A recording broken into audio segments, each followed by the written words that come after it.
చాలా సమస్యలు ఉన్నాయి. ఏం సమస్యలు? ఆటో రేవంత్ రెడ్డి ఆటో డ్రైవర్లను మంచిగా చూసుకుంటున్నారు. ఏడో మంచిగా చూసుకుంటున్నారు సార్. సరే ఫ్రీ బస్సు పెట్టిండ్రు, దానివల్ల బిజినెస్ లాస్. ఆటో ఈఎంఐ కట్టుకోవాలి, రూమ్ రెంట్ కట్టుకోవాలి. ఎవరు మంది? ఊళ్ళో మాది వనపర్తి డిస్ట్రిక్ట్ సార్. ఊళ్ళో కొంత చిన్న కొంత పొలం ఉంది. మమ్మీ డాడీ ఊళ్ళోనే ఉంటారు, వ్యవసాయం చేసుకుంటారు. వ్యవసాయం మరి ఎట్లా బాగుంది? వ్యవసాయం బాగుంది అని అంటే అప్పుడు గత ప్రభుత్వం కేసీఆర్ గారు బాగుంది. కేసీఆర్ సార్ ప్రభుత్వం ఉన్నప్పుడేమో ఆన్ టైం కరెంటు ప్రాబ్లం లేదు, వాటర్ ప్రాబ్లం లేదు, మన యూరియా సంచుల ప్రాబ్లం లేదు, రైతు బంధు ప్రాబ్లం లేదు. ఏదైనా ఆన్ టైంకి వచ్చేది, హ్యాపీగా ఉండేది. లేదు సార్, నాకు ఇప్పటి వరకు అయితే రైతు బంధు అనేది లేదు. క్లియర్ గా చెక్ చేసుకున్న కూడా ఇదే మాట ఉంటుంది. కరెంటు ఫుల్ ఉందని చెప్తుంది. లేదు సార్, కరెంటు ప్రాబ్లం ఉంది. లైన్ లో రోజులు తరబడి, వారాల తరబడి కూడా యూరియా బస్తాల కోసం క్యూలో ఉండాల్సి వస్తుంది. ఆటో వాళ్ళకి మస్తు చూసుకుంటున్నట్టు. ఆటో వాళ్ళకి ఏదో చూసుకుంటున్నారు సార్. 12,000 ఇస్తానన్నాడు. 12,000 ఇస్తా అన్నాడు. 12 రూపాయలు కూడా ఇవ్వలేదు సార్. ఆటో సొంతంగా లేకపోతే కిరాయిదా లేకపోతే లోన్ తెచ్చుకున్నా? లేదు సార్, ఇది లోన్ లో తీసుకున్నా. దీనికి లోన్ కట్టడానికి అవ్వట్లేదు. రెంట్, 3 పిల్లలు, స్కూళ్లు, చదువులు, చాలా ఇబ్బంది అయిపోతుంది. వేరే పని చేయలేక ఏదో జీవనం గడుపుతున్నాం. ఇట్లా ఏమో సార్, ఆ మాట అయితే సంబరాలు చేసుకోమని చెప్పినాడు. దేనికోసం సంబరాలు సార్? అది కూడా చెప్తే దాని బేసిక్ మీద సంబరాలు చేసుకుంటాం.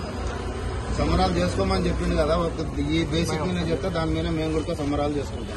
ఆటో డ్రైవర్లకు ఇల్లు ఇస్తా అన్నారు, ఆటో నగరు పెడతామన్నారు. లేదు సార్, ఎక్కడ ఉంది? ఎక్కడా లేదు. చెప్పిన వరకే కానీ 1% కూడా పని అయ్యింది అయితే నాకు ఎక్కడ కనిపించలేదు. అది ఎక్కడన్నా ఉంటే చూపిస్తే చూస్తాం. అయితే ఏడ చేశారో చూపిస్తే అది చూస్తాం.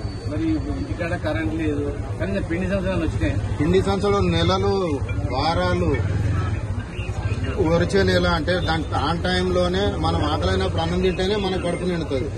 ఆకలి చచ్చిపోయినాక అన్నం తింటే అది ఎంత వృధా అవుతుందో. చేనుకు ఆన్ టైంలో పిండి వేస్తేనే ఎట్లా ఉంటుందో అది ఆన్ టైంలో పిండి ఏమో ఒక 2 ఎకరాలు ఉంది. అదే జీవనం దాయిస్తుంది. మా అమ్మనైనా ఊర్లోనే పొలం చేసుకుంటున్నారు. సంతోషంగా ఉన్నారా? సంతోషంగానే అంటే ఇప్పుడు లాస్ట్ మన కేసీఆర్ సార్ గవర్నమెంట్ లో ఉన్నప్పుడు ఏదో అంతో కొంత కాస్తో కొంత వాళ్ళకు కూడా పంపిస్తుంటే, హెల్ప్ చేస్తుంటే, ఇప్పుడు వాళ్ళకి పంపించే పరిస్థితి లేదు. అక్కడ వ్యవసాయం రొటేషన్ చేసే పరిస్థితి కూడా లేదు. రైతు బంధు లేదు. కేసీఆర్ సార్ ఉన్నప్పుడు వచ్చే రైతు బంధు ఏదో పెట్టుబడి కన్నా హెల్ప్ అవుతుంది.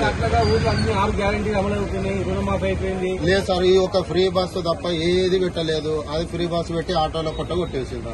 కేసీఆర్ ప్రభుత్వం ఉన్నప్పుడు ఎంత ఇన్కమ్ వస్తుంది, ఇప్పుడు ఎంత ఇన్కమ్ వస్తుంది?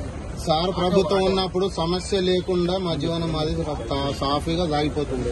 ఇప్పుడు చెప్పుకోలేని సమస్యలు ఉన్నాయి. ఫైనాన్స్ నెలకు 10,000 కట్టాలి. రోజుకి 7 వస్తుంది సార్. అన్ని దాని గ్యాస్ ఓను, అన్ని ఓను 600-700 500 మిలీ కూడా గగనం అయిపోతుంది. అందులోనే ఫైనాన్స్ ఏడ కట్టుకోవాలి, రూమ్ రెంట్ ఏడ కట్టాలి. ఈ సమస్యలు ఏంటంటే చెప్పుకోలేకపోతున్నాం సార్. అంతే. పిల్లలు ఏం చెప్తున్నారు? పిల్లలు కూడా 2వ క్లాస్ 3వ క్లాస్ చదువుతున్నారు. వాళ్ళకు ఫీజులు. మీ అమ్మకు పెన్షన్ వస్తుంది? వాళ్ళకి పెన్షన్లు ఇంకా రావట్లేదు సార్. మహిళలందరికీ పెన్షన్ లేదు సార్, రావట్లేదు. ఆ పెన్షన్ అన్నారు, మహిళలకు 2,500 రూపాయలు అన్నారు, అది రావట్లేదు. అంటే దేన్ని ఏం చెప్పాలని అర్థం కావట్లేదు సార్. మాటలు అయితే లేవు. కేసీఆర్ సార్ ఉన్నప్పుడు వార్డ్స్ లేవు సార్. ఇక చెప్పొద్దు.